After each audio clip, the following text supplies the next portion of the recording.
Senhor, sem Ele não sou nada. E Ele tem nos dado graça para fazer a vontade do Pai.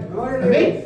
E eu quero compartilhar uma leitura com vocês hoje, que aos poucos eu estava vendo aqui e teve confirmações em vários setores. Amém?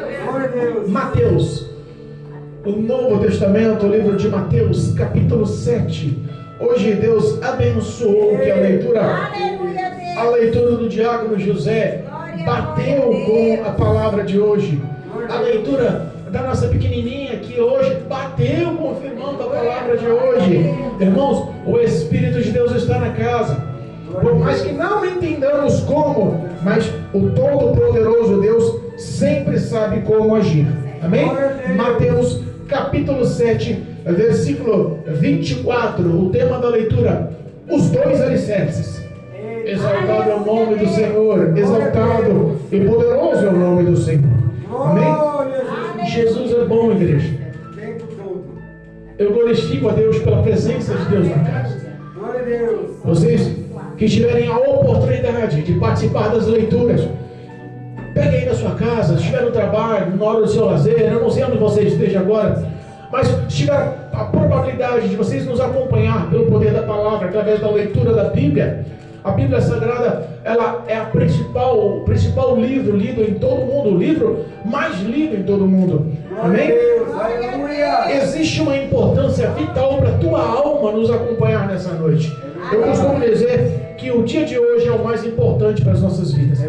Amém?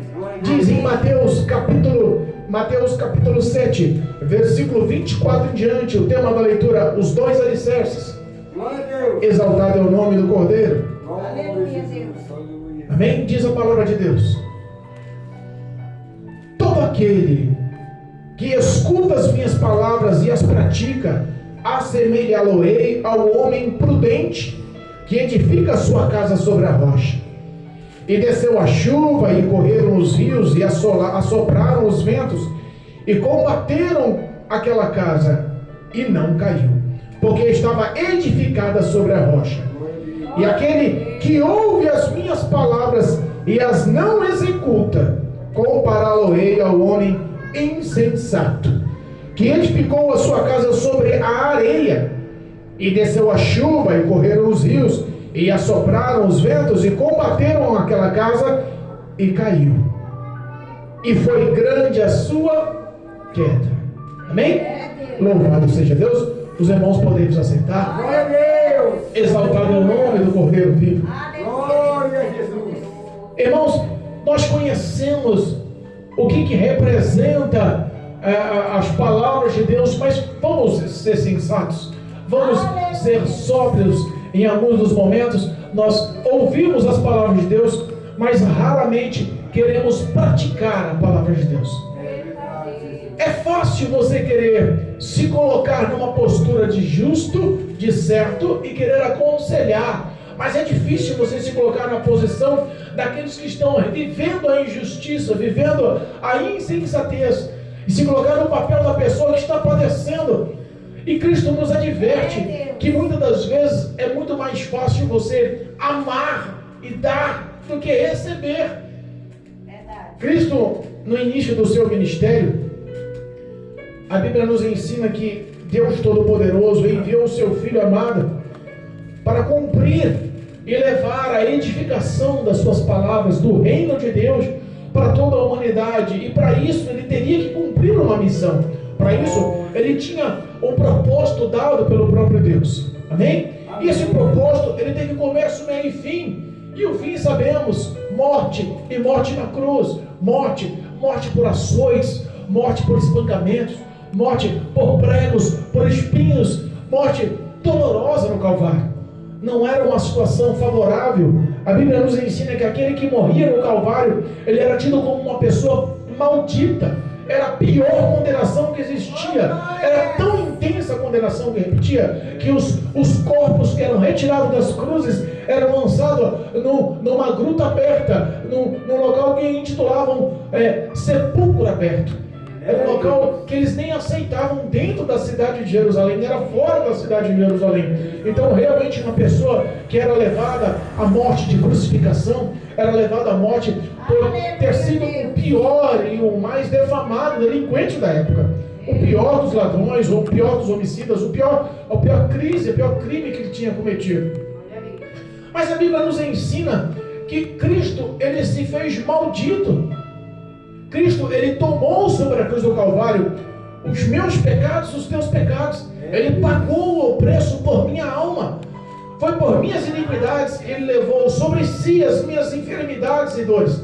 As minhas maldições ele tomou sobre si, para que nós possamos ter a esperança da vida e da vida eterna. Vida plena e abundante e vida eterna futuramente. Vida eterna após a morte. Mas para ele chegar nesse tópico, ele teve um começo. E o começo dele teve que realmente contradizer com tudo o que aquele povo já entendia como lei e como correto. E aí é que entra o ministério, ou o início do ministério de Cristo. A Bíblia fala que Cristo começou o seu ministério com 30 anos. E no início do seu ministério, ele selecionou ou acolheu 12 dos seus discípulos. A Bíblia fala que ele foi levado a ser batizado por João Batista no Rio Jordão. Desceu do céu o Espírito de Deus em forma de pomba, em forma corpórea mesmo de pomba. E desceu e repousou sobre Cristo. E dos altos céus ouviu-se uma voz poderosa: este é o meu Filho amado, ao qual eu tenho muito prazer, ou ao qual a minha alma se compraz.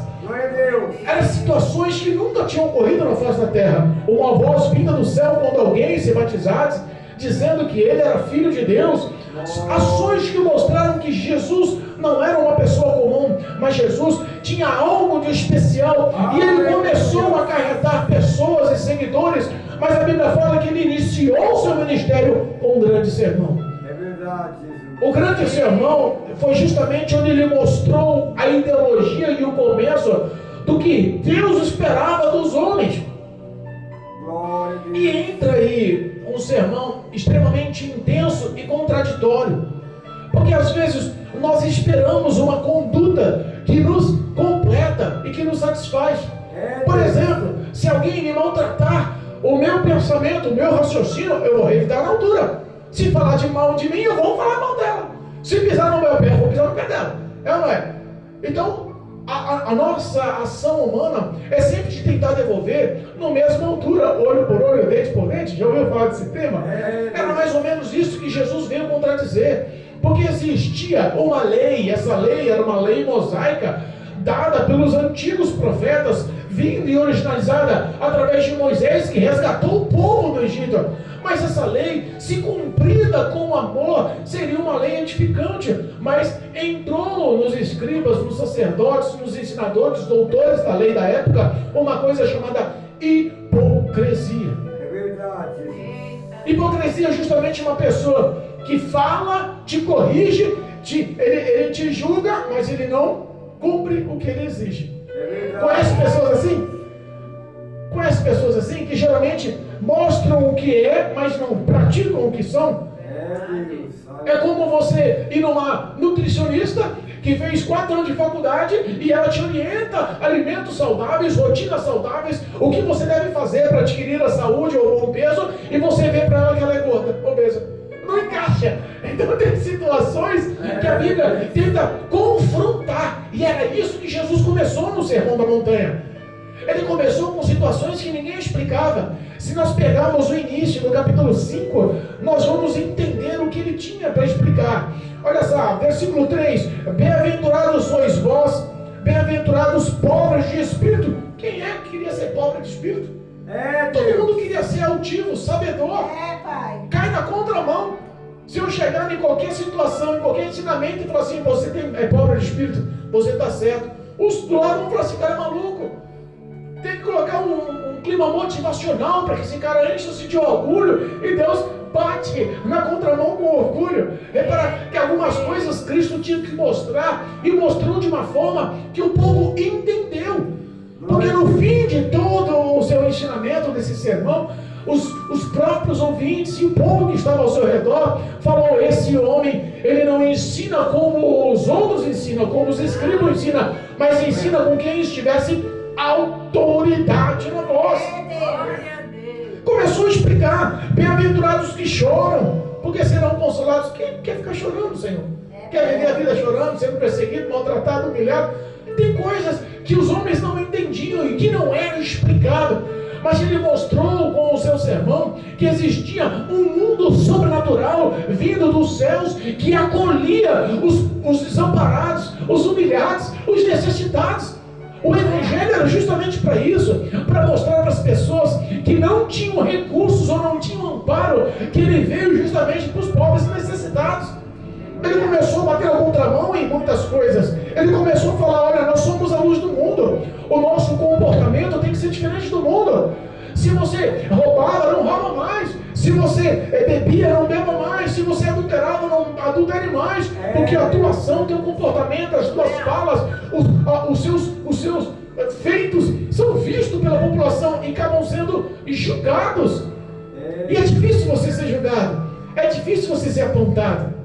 É por isso que Cristo começa a mostrar ações corretas e aprovadas pelo próprio Deus do que ações corretas e aprovadas pelo homem. Cristo começou a mostrar uma ideologia que nunca foi levada ao pé da letra. Você é sal da terra. O sal, ele não se corrompe com a podridão. O sal, pelo contrário, ele, ao ser levado aos lábios, ele dá sede. E Cristo se punha como água viva. A água que levava uma fonte de rio eterno do ventre do coração para o trono de Deus. Cristo, ele mostrou algumas situações que o povo nunca ouviu. Ele começou a mostrar que os grandes não eram os favoritos, e sim os pequenos. Glória a Deus. Se você pegar o versículo 19 desse mesmo capítulo 5, diz: ai daqueles que qualquer, pois, que violaram os meus mandamentos, assim os ensinar aos homens, será o menor no reino dos céus. Mas aqueles que cumprem os meus mandamentos, esse sim será grande no reino dos céus. E era o que estava acontecendo. As pessoas violavam os mandamentos, pediam para praticar, mas ele mesmo não praticava. Então, aos olhos de Deus, essas pessoas eram tidas como pequenas, mas eles se intitulavam religiosamente o comando e o líder de todos, e a população temia eles.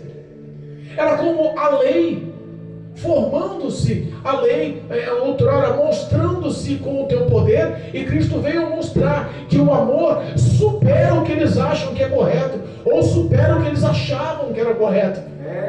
Os mandamentos do Senhor, os ensinamentos do Senhor, bateu na contramão de muita coisa. Nós entendemos que foi o maior sermão que ele fez em toda a Bíblia, foi esse sermão. Jesus começou com o maior sermão para mostrar a ideologia dos pensamentos corretos. Começou a mostrar, olha, como ensinar você a orar. Começou a mostrar, olha, para você não precisa orar para os outros, porque os hipócritas oravam, os sacerdotes, os príncipes, os doutores da lei da época oravam em praça pública, no meio de todos, erguiam-se e falavam em voz alta, olhando para o céu com grande santidade: eis Deus, obrigado porque não sou como esse. Eu jejuo 2 vezes por semana, eu dou dízimo de tudo que ganho, eu pratico as minhas esmolas, não sou como este pecador aí, publicano. Existiam ações que mostravam que tinha algo errado, e Jesus começou a confrontar e ensinar o povo: olha só, a oração do sacerdote que ensina no templo e a oração do pecador, do publicano, do cobrador de impostos. A Bíblia fala que ele, com a cabeça baixa, com vergonha, nem conseguia olhar aos céus, batia em seu peito e gritava: Senhor, tenha misericórdia de mim, porque sou eu, pobre pecador. Cristo começou a mostrar que o maior aos olhos de Deus era o menor, porque o que ele queria era arrependimento de pecados. Glória a Deus. E como chegamos em todo um contexto que engloba não só a vida espiritual, não só a vida sentimental, não só a vida familiar, não só a vida material, ele tentou nesse sermão mostrar todos os setores. Teve parte no sermão que ele começou a falar assim: olha, não vos preocupeis com o que vão comer ou beber ou com o que vão vestir. Porventura Deus cuida dos passarinhos dos campos, não vão cuidar de vocês. Nem Salomão, com todo o teu glamour, com toda a sua riqueza, com toda a sua sabedoria, consegue se vestir como essa pequena tulipa. Ele começou a mostrar que Deus tinha poder e que eles precisavam era somente exercitar o poder da fé. Acreditar. Glória a Deus. Acreditar. Existem ensinamentos, e os ensinamentos foram em todos os setores. E às vezes todos os setores das nossas vidas não querem ser confrontados. Glória a Deus. E o principal confronto entrou no capítulo 7, quando ele começa a falar sobre as pessoas julgarem uns aos outros. Da mesma forma que você julga, você vai ser julgado. É verdade. E ele começou a mostrar também a bondade de Deus.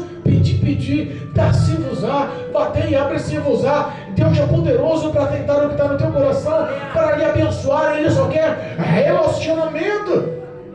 Ele enfatizou também o fim do nosso percurso. Ele mostrou a nossa conduta de vida, mas ele mostrou também que no fim das contas teríamos que dar satisfação dos nossos feitos. Ele falou sobre os dois caminhos. Existe um caminho largo, ao qual muitos entram por ele, e também um caminho estreito, ao qual poucos querem percorrer. O caminho largo é o caminho que produz e que conduz à perdição eterna, à morte eterna, ao inferno. Mas a porta estreita não. O caminho é árduo, é difícil, espinhos, pedregais, é complicado. Chegar no céu, o caminho é difícil, porque o reino dos céus é conquistado à força. Mas repara, no fim do caminho tem recompensa. Quando você carrega a sua cruz diária e aprende o que é renúncia, a Bíblia fala que no fim da caminhada você entrega a sua cruz e recebe galardão, recebe coroa, recebe reconhecimento, recebe o presente que é a vida eterna. Como foi lido aqui pelo diácono José, que no fim dos tempos o Senhor virá buscar um povo lavado e remido no sangue do Cordeiro e virá herdar a árvore da vida eterna. Lembra sobre a árvore da vida eterna? A árvore da vida eterna estava lá no Jardim do Éden. É Deus. Lembra dessa história? Adão e Eva, Jardim do Éden? E Deus deu liberdade para eles comerem tudo sobre o Éden, comerem, beberem, desfrutarem de tudo que Deus preparou. Mas lhes proibiu de comer da árvore da ciência do bem e do mal. Mas do lado da árvore da ciência do bem e do mal também tinha a árvore da vida eterna. É justamente a árvore da vida eterna que não vai nos dar o revestimento imortal, que vai nos dar a certeza da eternidade ao lado do Senhor. Teremos essa liberdade de ser participantes da árvore da vida. Glória a Deus. Cristo começou a mostrar e a ensinar muitas coisas, mas no final da história começa a nossa leitura. Glória a No Deus. final da história, ele faz como um breve resumo do que você entendeu. Aleluia. E aí ele começa assemelhando tudo o que ele falou ao entendimento daquela grande multidão. Glória a Deus. Ele começa a fazer a prova. É que nem numa escola.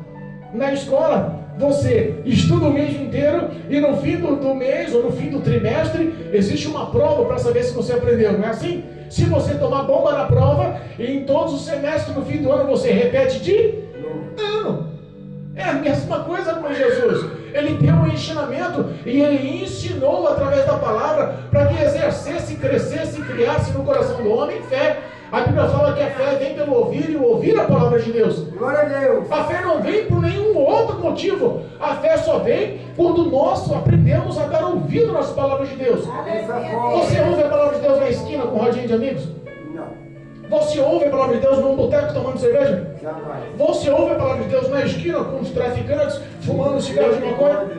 Você só ouve a palavra de Deus no local sagrado, onde a Bíblia nos ensina a chamada casa de oração. Glória a Deus. É por isso que é tão importante termos fé e prática de fé no nome de Jesus. Porque também tem a ação de fé e prática. Quantas pessoas você conhece que diz que tem fé em Deus? Se você chegar no colégio, vocês são novinhos, deve estar, tem cara que estuda ainda. Estuda? Ele é mais, você é mais velho, ele é mais novinho. Isso é o maiorzão, hein? Ei, Jesus, é assim mesmo.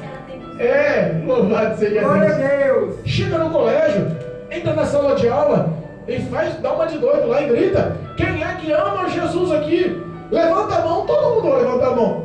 Porque ninguém quer contradizer. Porque amar Jesus é aceitável perante a população. Todo mundo vai falar que ama Jesus na sala de aula. Mas se você analisar, complementa a pergunta: aquele que realmente levantou a mão e disse que ama Jesus, pratica pratica as suas palavras. Porque o próprio Jesus diz que aquele que me ama guarda no teu coração as minhas palavras. E é isso que nós estamos tentando mostrar hoje. Glória a Deus. O poder de dar ouvido à palavra de Deus. Glória a Deus. Todo esse contexto só para chegar na mensagem. Aleluia. Todo esse contexto para chegar na mensagem. O que Deus está querendo nos mostrar essa noite, o que Cristo quer nos mostrar essa noite, o que o Espírito Santo quer tocar no teu coração essa noite, é justamente o ato de você dar vazão e acreditar na palavra de Deus.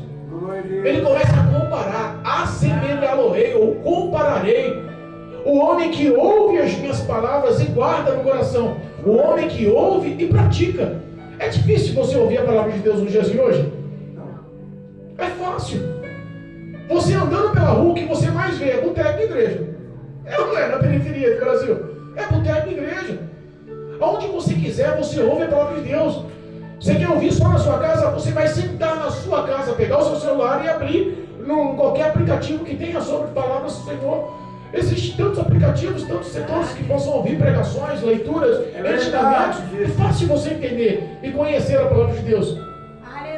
Então a dificuldade não existe em conhecer, em ouvir, mas existe uma dificuldade que é a prática.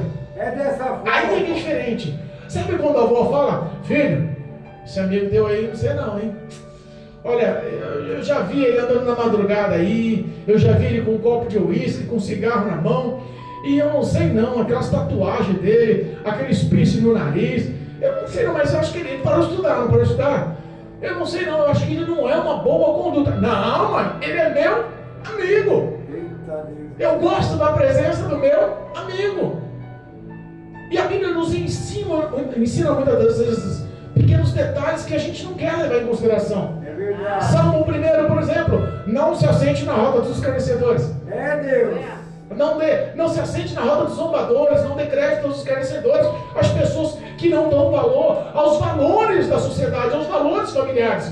Às vezes nós erramos porque decidimos andar conforme o nosso querer. É verdade. E a Bíblia está dizendo que Cristo ensinou tanta coisa no primeiro sermão, Ele mostrou tanta coisa diferente, porque a gente quer palavras que nos ajudem, que nos apoiem, que nós aceitemos, que sejam favoráveis. E Cristo mostrou o contrário. Cristo começou a mostrar, se você está sendo perseguido, mal falado, estão zombando de você, estão criticando você, repara que todas as vezes que você é perseguido pelo amor do nome do Senhor, Ele te chama de bem-aventurado. É dessa forma. O Espírito de Deus te dá a capacitação de você ter forças para entender algumas ações. Porque às vezes o pai falando, a mãe falando, a avó falando, o tio falando, o responsável falando, nós não damos crédito. E às vezes até os adultos precisam muito mais de orientação, porque eles são espelho para os filhos e as más condutas começam de cima para baixo, destruindo. É o que o diabo quer introduzir na mente dos homens.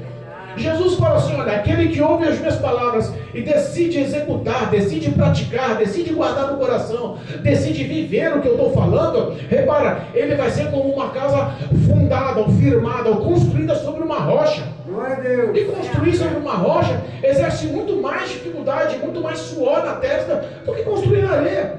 Locais rochosos são pequenos, são dificultosos, são em terrenos íngremes, são dificultosos para escavar, são dificultosos para você fundar, fazer firmação sobre eles.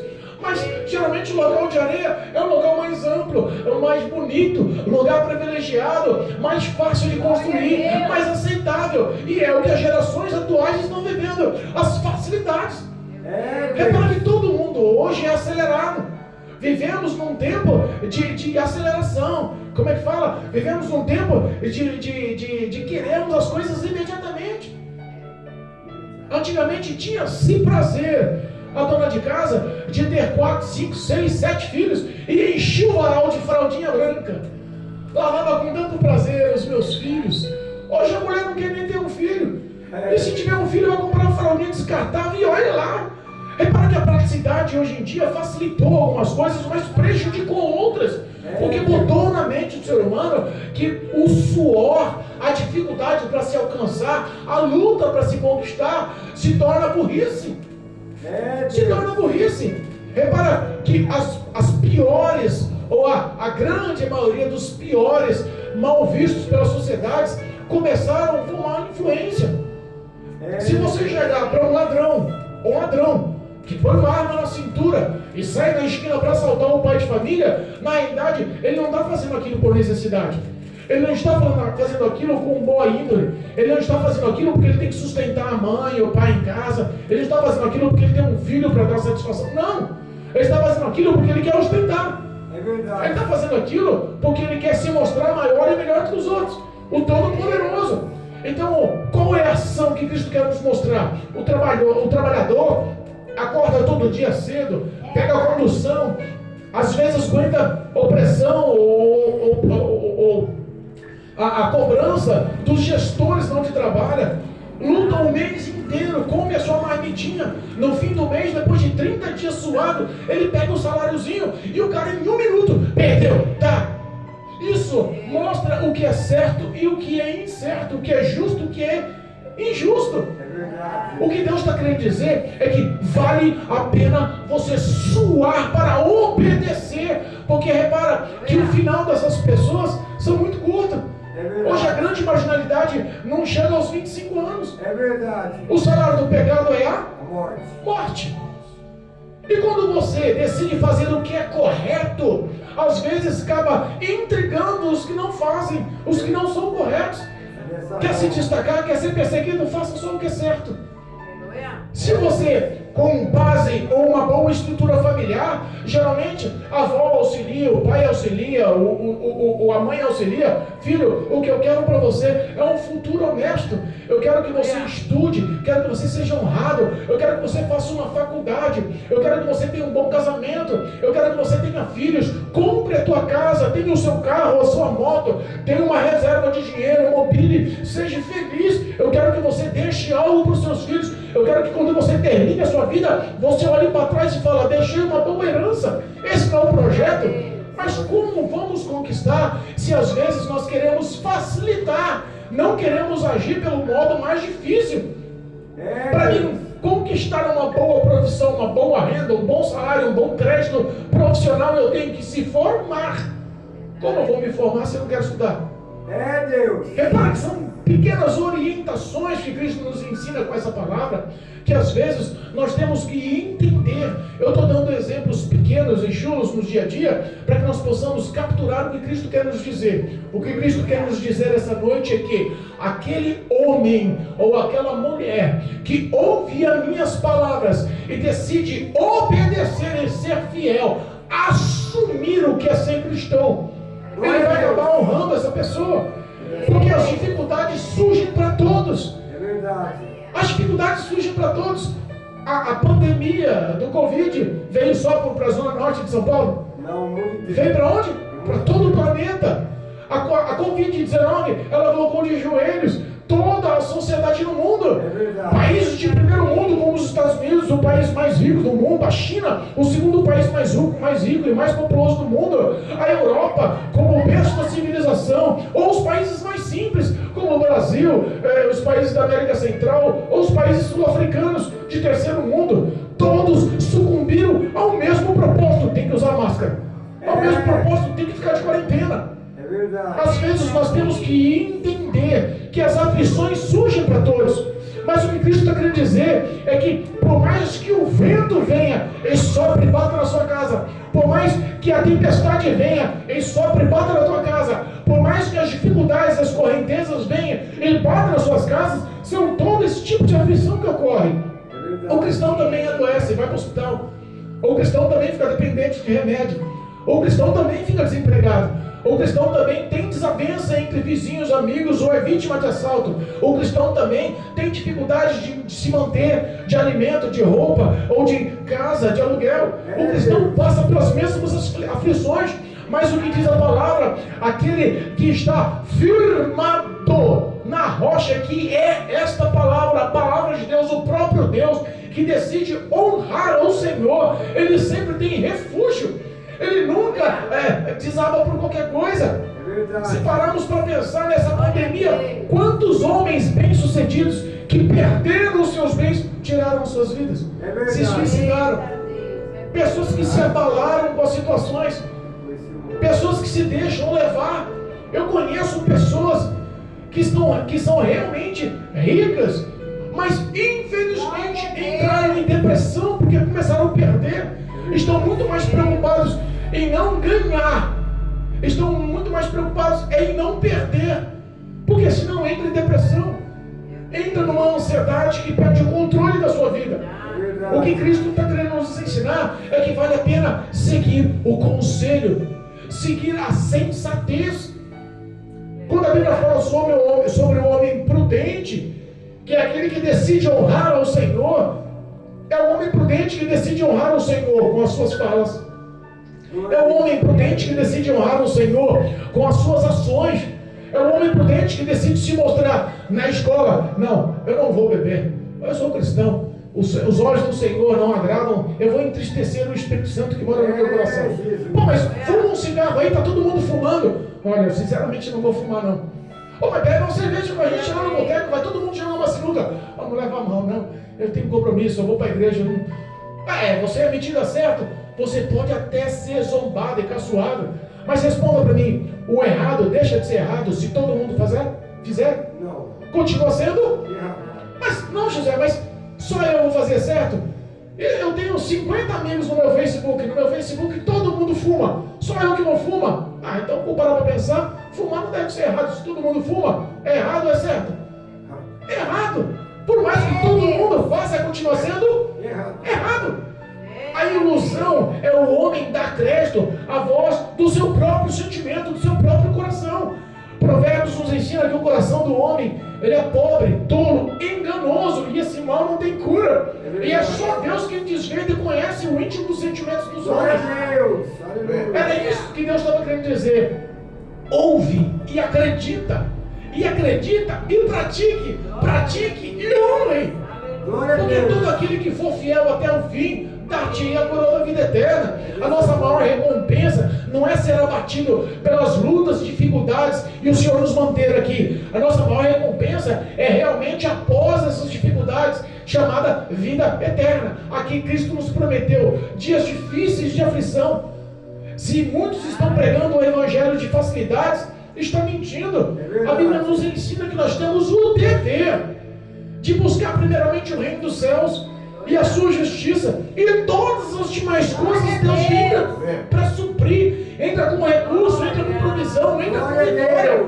Às vezes nós não entendemos, mas existe sim uma luta espiritual constante, querendo abater, querendo mostrar para você o que o errado é certo, porque inverteu-se os valores hoje. É verdade. Inverteu-se o que é correto hoje. Cristo está dizendo que se você decidir escolher o caminho mais prático, mais curto, mais simples, e não valorizar os conselhos, os valores familiares e, acima de tudo, os valores bíblicos da tua palavra, o homem vem à ruína. E diz o último versículo que a queda é grande, e grande foi a sua. Não foi pequena, não foi um tropeço, foi queda, foi realmente destruição, ruína na vida do homem. Às vezes nós olhamos as pessoas que estão vivendo embaixo da rua, debaixo dos viadutos, moradores de rua, passando fome e necessidade, mal cheirosos, mal vestidos. A gente olha e tem dó, não tem dó? Vemos às vezes algum senhorzinho, às vezes uma senhora, uma criança, uma mulher envolta com um bebê no colo. Nós falamos, meu Deus, que dó, Senhor, podia mudar, podia abençoar, mas nós vamos tentar assemelhar uma pessoa dessa a uma pessoa prudente, que obedeceu a palavra de Deus, ou a imprudente, que decidiu andar com facilidades e construir a sua casa sobre a areia. É verdade. Às vezes a construção na areia é mais bonita, porque ela é maior, mais ampla, mais vistosa. Mas como diz a palavra de Deus, o ímpio, ele anda enganando e sendo enganado, e tudo que ele põe a mão vai de mal a pior. Às vezes nós enxergamos pessoas bem-sucedidas, pessoas com muito dinheiro, com muitas conquistas, mas nós enxergamos nela também uma pessoa vazia. É verdade. Porque o dinheiro não supre as necessidades. Não supre. Muitas pessoas entendem que o dinheiro traz felicidades, mas é enganosa.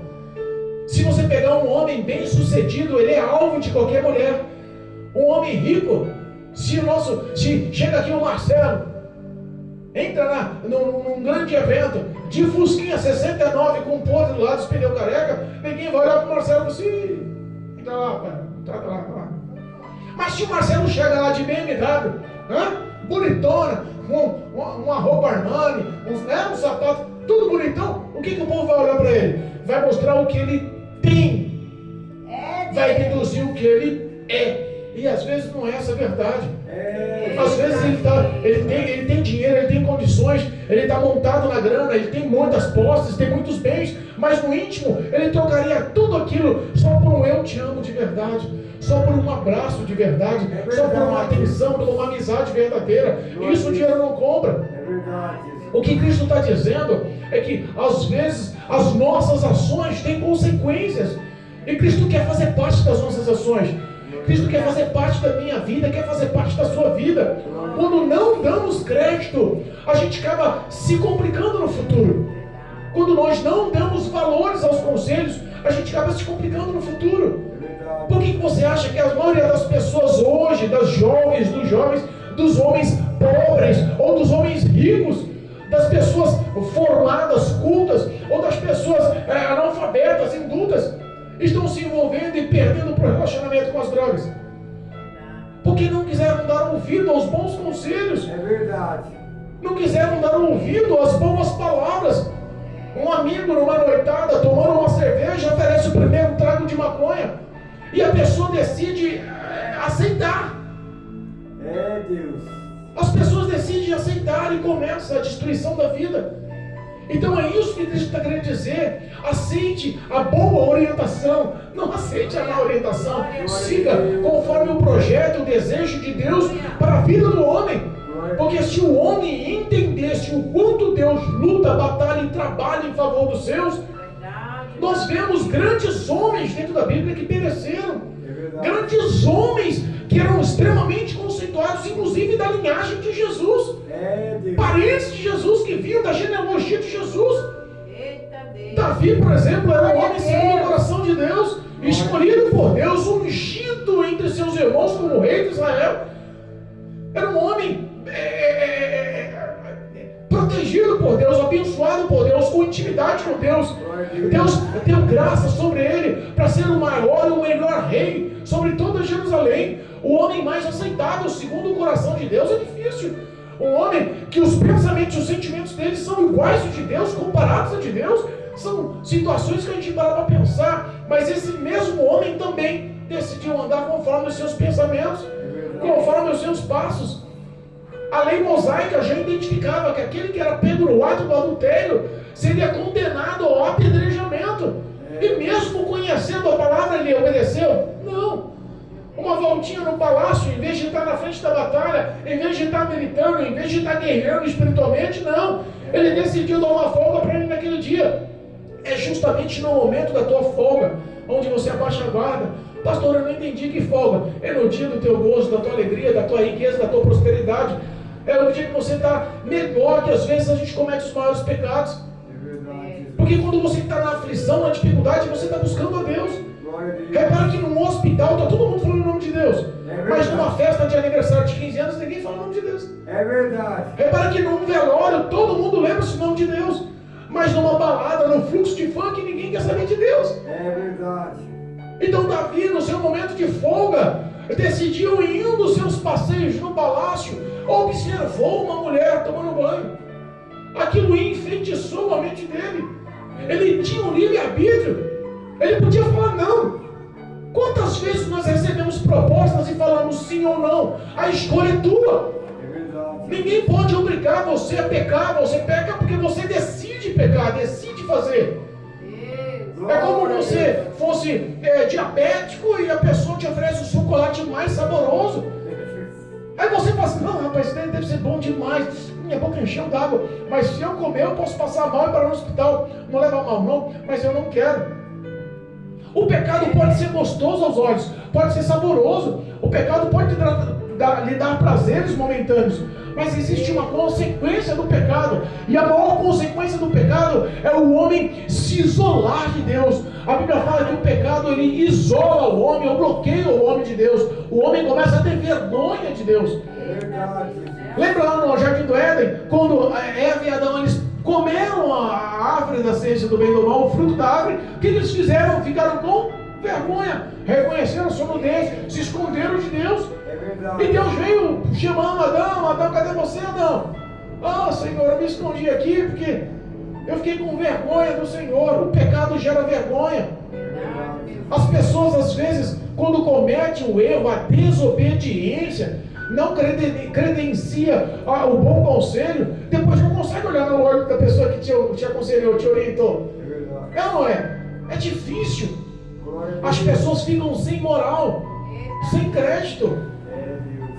E o que Deus está querendo dizer aqui é que às vezes Deus tem solução, e a solução é dada antes. A gente não peca sem que Deus nos avise, a gente não erra sem que Deus nos mostre. Davi reconheceu o pecado dele só depois.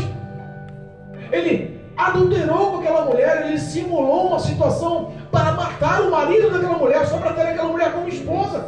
Ele engravidou aquela mulher no ato do adultério. Mas acima de tudo, Deus falou para a senhora: eu vou te perdoar, mas a consequência do seu pecado vai se cumprir. Vou matar o seu filho. E sabe o que ele fez? Ele aceitou. E a única coisa que ele pediu: Senhor, não retira de mim o teu Espírito Santo. Não retira de mim a tua presença. Porque ele reconheceu a necessidade do que mostrava-se Deus na vida dele. O homem sem Deus é vazio, não é feliz. Posso falar de mim? Às vezes as pessoas falam: pastor, vira e mexe, conta um pouquinho do seu testemunho. Mas é a verdade da minha vida. Eu vivi uma fase da minha vida de ostentação e luxo. Carro do ano, não era carro popular não, era carro de luxo do ano. Eu tinha moto, não era Titan 150 não, eu tinha moto, era de 1.250 cilindradas, Hornet, Bandit, XT660, o que você pensar dessas motos eu tinha. Eu tinha cartão de crédito sem limite. A minha ostentação era grande porque eu tinha uma renda alta, eu era um dos melhores funcionários onde eu trabalhava. Eu vivi uma vida de erros, vícios, bebidas, adultérios. Quantas vezes a minha vida destruída, o dinheiro que estava no bolso, o cartão de crédito sem limite, não sanava o que tinha no meu coração.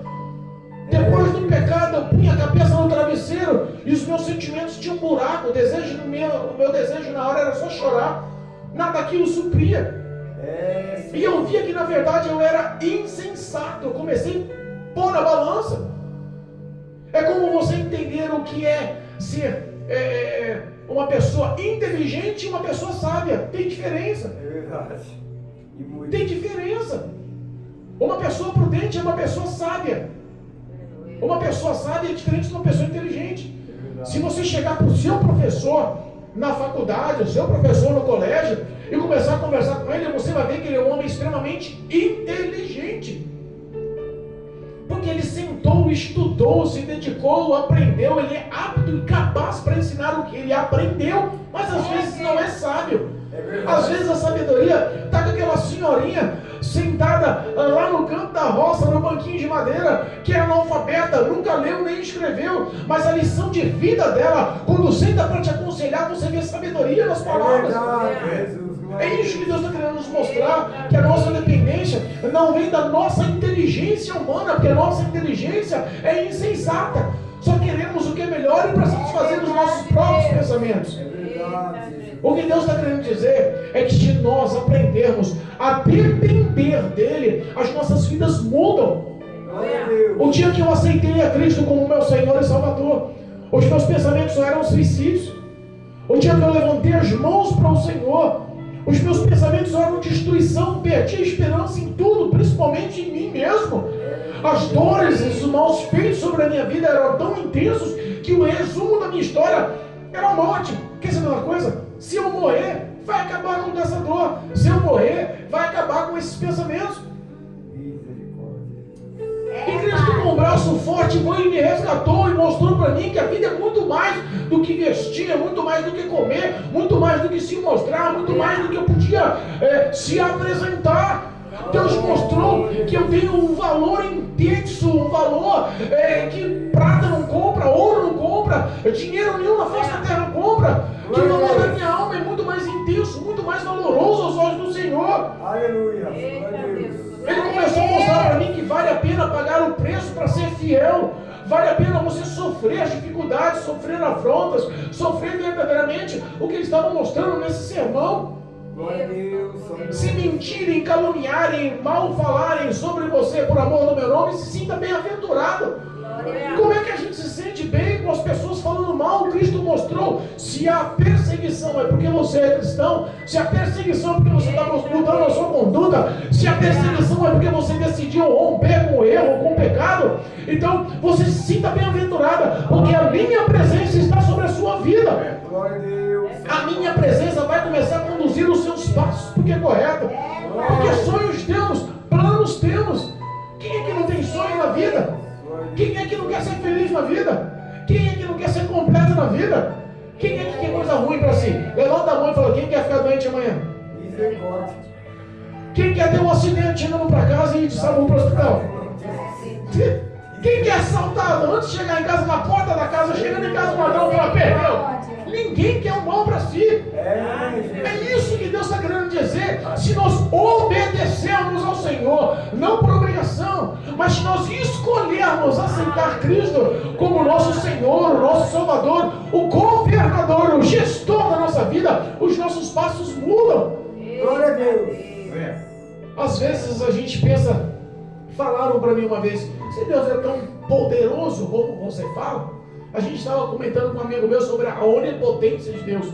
Se Deus é tão poderoso como você fala, por que Ele não salva a humanidade de uma vez? Porque muitas religiões dizem que todo caminho leva a Deus, que depois que morremos, todo mundo vai para o mesmo lugar. Eu falei, é mentira. Jesus. É injusto.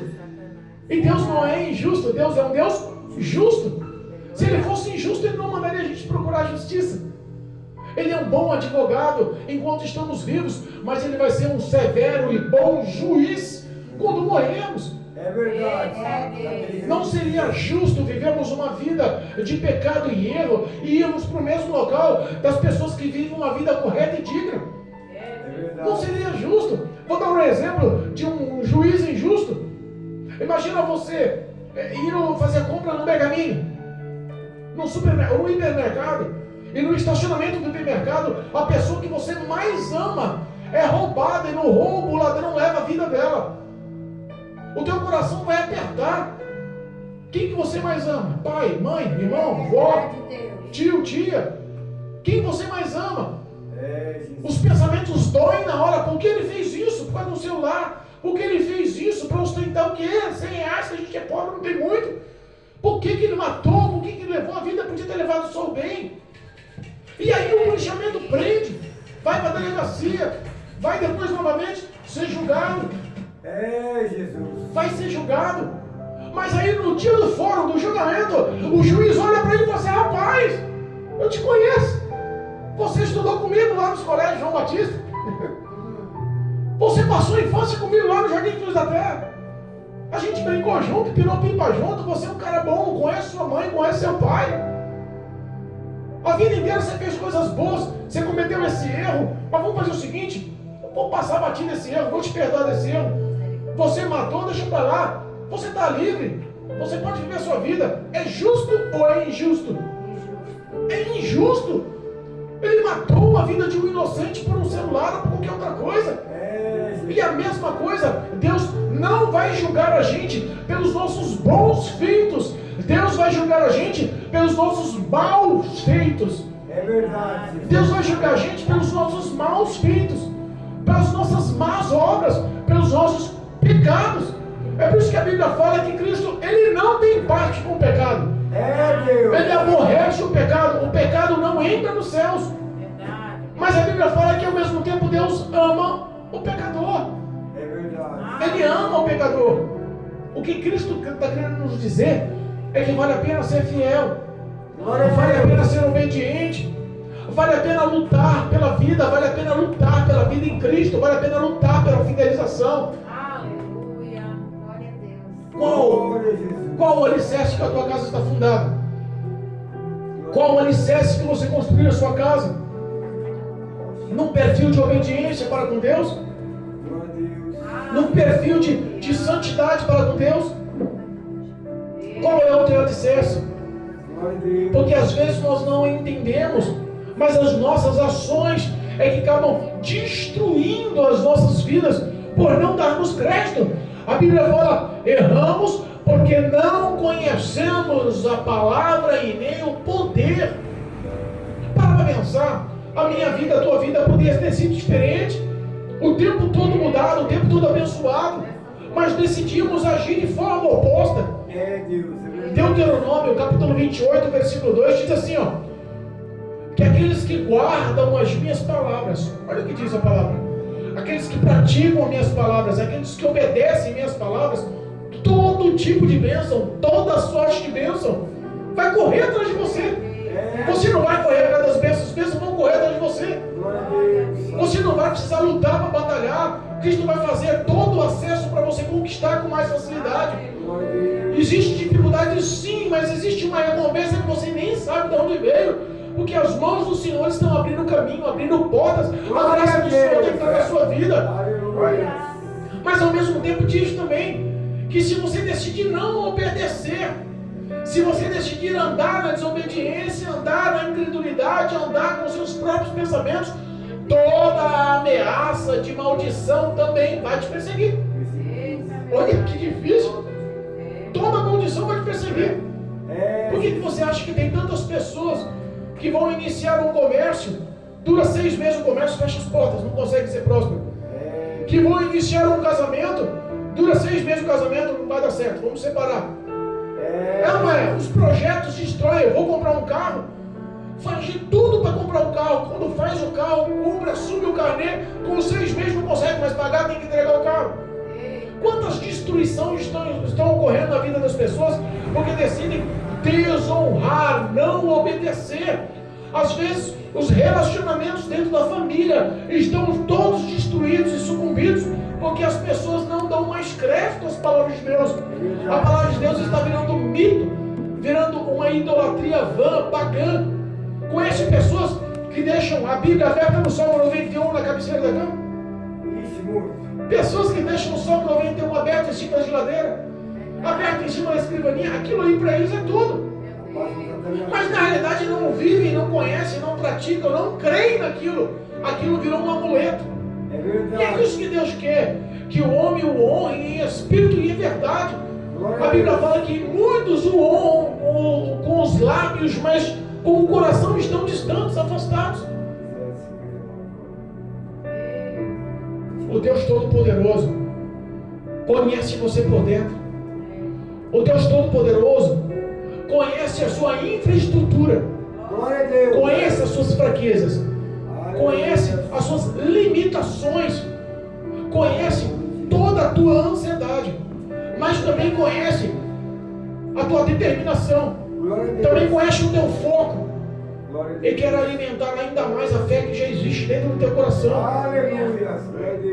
O que Cristo está nos ensinando: vinde a mim todos vós que estão cansados e oprimidos, e eu vos aliviarei. Pessoas vivendo vidas de opressão, pessoas vivendo vidas de ruína, de derrota, de destruição. Pior coisa que tem é você entrar no lar, que você intitula-se um lar, e não é um lar, é só uma casa. Porque a esposa não fala com o marido porque o marido trai a esposa. O marido não fala com o filho porque o filho usa droga. A irmã não fala com o irmão porque vive na bebedeira. Sabe aquela família que perdeu a comunhão, perdeu o relacionamento, perdeu o diálogo? Tem pessoas que estão convivendo anos a fio para mostrar por aparência que são uma família. Mas uma hora estoura, rompe-se essa corda e a destruição acontece. Todo tipo de maledicência que o diabo puder lançar nas vidas, nas famílias, ele vai lançar, porque o papel do diabo é um só. A Bíblia fala que o diabo ele veio matar, roubar e destruir. É como um ladrão sem misericórdia, sem piedade. intuito dele é matar a sua fé. O intuito dele é destruir a sua família. O intuito dele é roubar a tua alma. O diabo, eu insisto em dizer, tem pessoas que acham que o diabo é bonzinho. Não, esse negócio de diabo, chifrudo, com rabo, mito, papo furado, isso não existe não. A maior mentira do diabo é tentar colocar na cabeça do ser humano que ele não existe, que é folclore, que é mito, que é papo furado. Deus. Mas nós vemos que a maldade impera, e isso não vem do homem, isso é uma procedência demoníaca, diabólica. Verdade, Jesus. Isso é uma procedência satânica. A maioria das pessoas que não assumem os seus erros são pessoas orgulhosas. Você não consegue ter uma vida de paz com o orgulho latejando no teu coração. Eu costumo dizer que embaixo de todo o pecado, se você raspar um pouquinho, tem um orgulho. Porque o orgulho foi o principal base da expulsão de Satanás dos céus.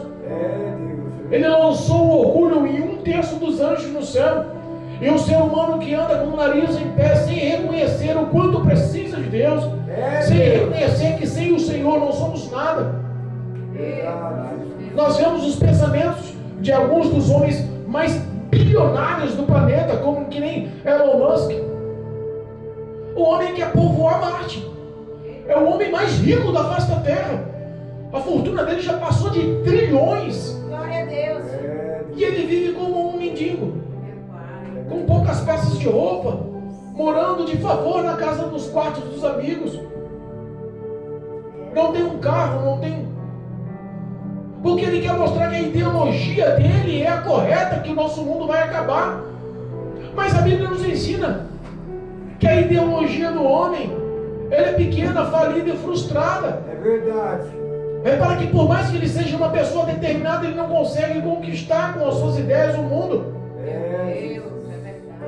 Porque o mundo sabe que algo trágico está para acontecer. É verdade. Se ligarmos à internet, às televisões, o meio de comunicação, você vê coisa boa? Não. Quando você liga a internet, o que você vê?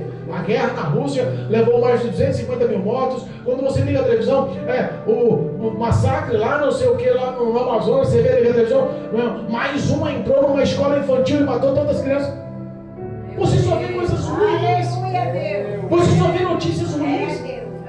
A gente enxerga que a fome está crescendo, que o homicídio está crescendo, que a desigualdade está crescendo. A gente enxerga que o planeta não consegue mais alimentar com seus recursos naturais humanos.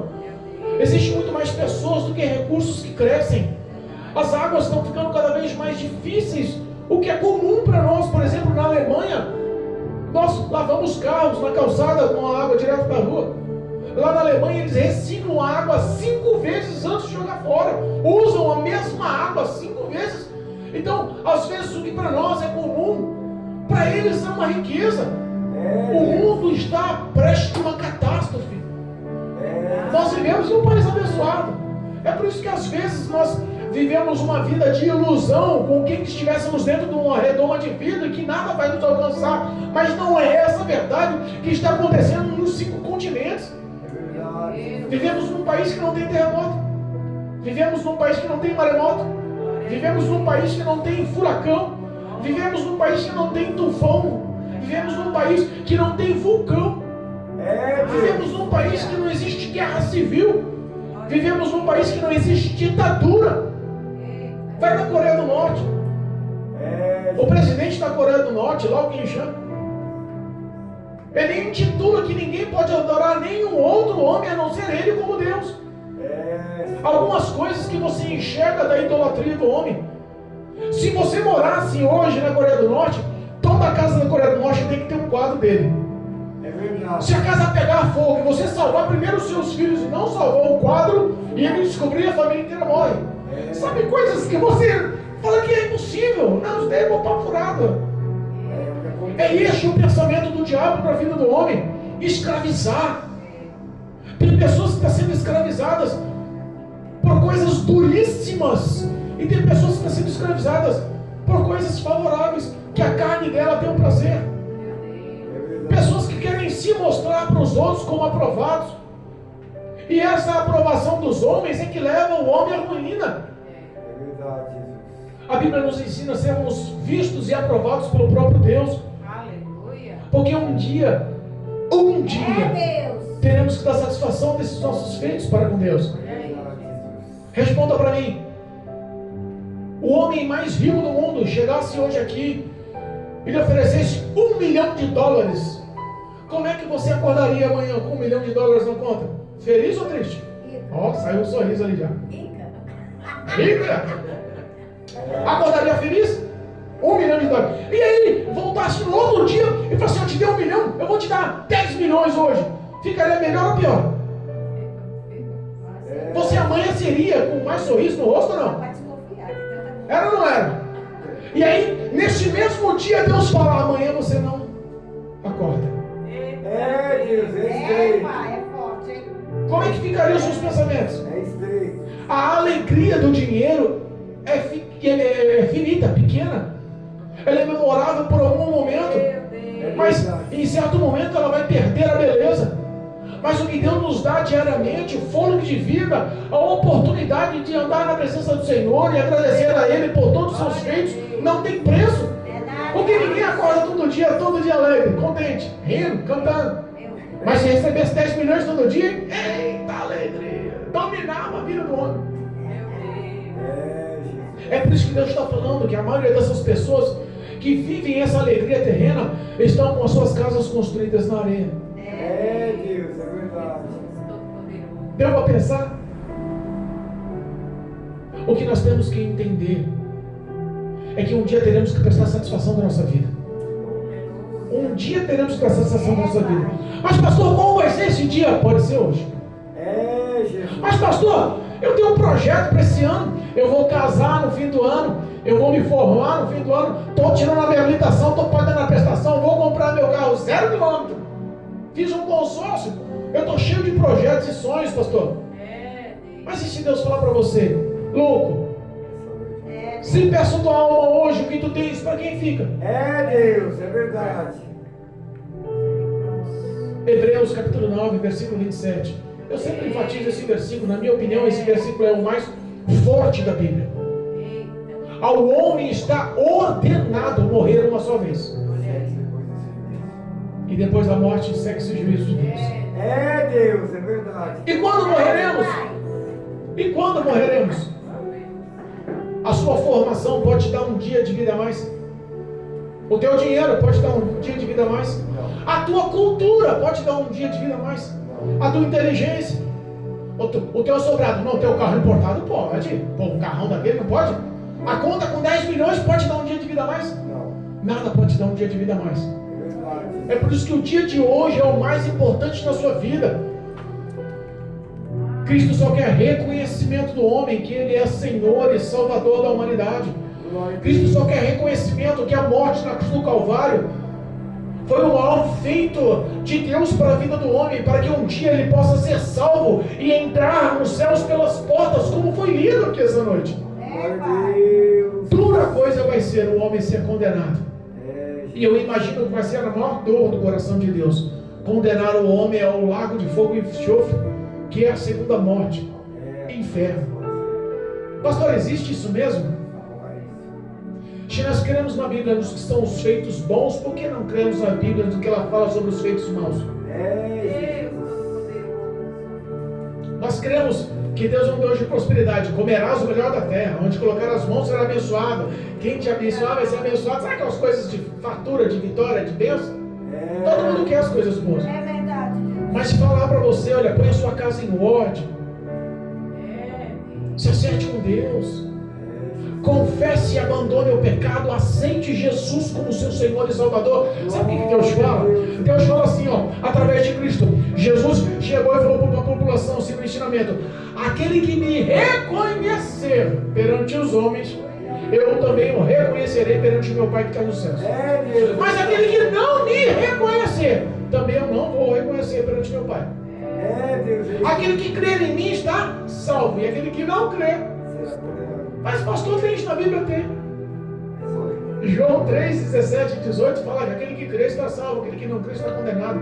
Mateus capítulo 10, versículo 22. Aquele que me confessar perante os homens, eu confessarei perante o Pai. Aquele que me negar perante os homens, também eu negarei perante o Pai. Repara que um dia vai ter um acerto de contas. Verdade, meu Deus. A oportunidade é única. Aonde está a sua casa? É, Jesus. Tem uma casa no coração aí? Glória a Deus. Porque a Bíblia intitula que o nosso coração é a morada do Espírito Santo. Então eu posso falar que o meu coração é a casa de Deus. Aonde está alicerçada a minha casa? A minha casa por muito tempo esteve alicerçada no vício do álcool, por muito tempo esteve alicerçada no vício da prostituição, por muito tempo esteve alicerçada na mentira.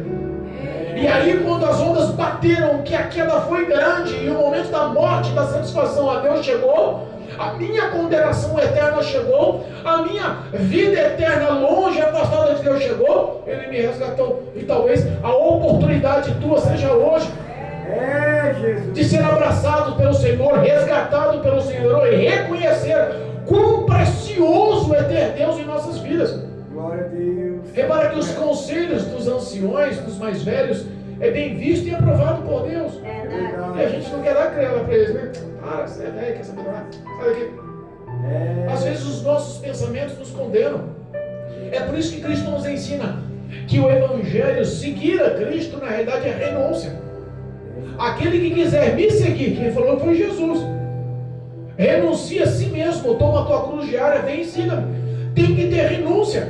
Eu tenho que renunciar aos meus pensamentos para que o nome do Senhor seja glorificado na minha vida. Glória a Deus. É dessa forma. Glória a Deus. Cristo ama cada um de vocês. É por isso que deu a oportunidade de estarmos falando nessa noite. Glória a Deus. Não só com os presentes, mas também os que nos ouvem através da vizinhança. Glória a E os que Deus. nos ouvem também através da internet. É dessa forma, Jesus. É o Espírito Santo que tem poder de fazer. O homem não faz nada. O pastor assim não tem poder de fazer nada. Mas eu posso testemunhar com verdade que eu estava condenado à morte. Que a minha vida, a sentença certa era a morte.